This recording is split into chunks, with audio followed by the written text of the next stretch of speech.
ઓમ નમઃ શિવાય. જય માતાજી મિત્રો. તો જો વિધિ અને હિરણ સવારમાં નાસ્તો કરવા બેસી ગયા છે અને હવે નાસ્તો કરીને આપણે જઈએ પોપિયા તોડવા. તો જો આપણે વિધિને પોપિયા પર ચડાવશું.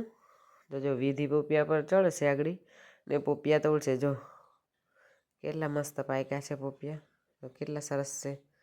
ને આ બાજુ આપણે ઘી ગરમ કરી નાખ્યું છે અને ઘીમાંથી જે કીટું નીકળે તેના પેંડા બનાવ્યા છે. જો આવી રીતના તમે પણ બનાવજો. અને વાગી ગયા છે 10. છોકરા તૈયાર થઈ ગયા નિશાળે જવા માટે અને તે પેડા બનાવ્યા તે ખાય છે. આ બાજુ વિધિ પણ ખાય છે અને હવે સરસ તૈયાર થઈને નીકળી ગયા સાયકલ લઈને ભણવા માટે. તો આ બાજુ હિરણ સાયકલ જો કાઢે છે અને વિધિ પણ તૈયાર થઈ ગઈ છે. તે મોજા પહેરે. મારો વિડીયો ગમ્યો હોય તો લાઈક, શેર અને કોમેન્ટ કરજો.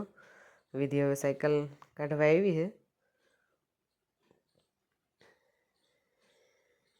જો જે પણ નીકળી ગઈ છે. અને આપણે રોટલા અને શાક બનાવી નાખીએ. હવે બપોરના રોટલા બનાવી નાખ્યા છે અને સેવ ટમેટાનું શાક બનાવી નાખ્યું છે અને મૂળાનું અથાણું કરી નાખ્યું છે. તો આપણે હવે થઈ ગયું છે બપોર, એટલે આપણે ખાવા બેસી જઈએ. હવે અમે ખાઈએ ત્યાં સુધીમાં તમે કોમેન્ટ કરી નાખજો કે તમને શું ભાવે છે. તો ચાલો મળીએ બીજા વિડીયોમાં. ત્યાં સુધી બાય.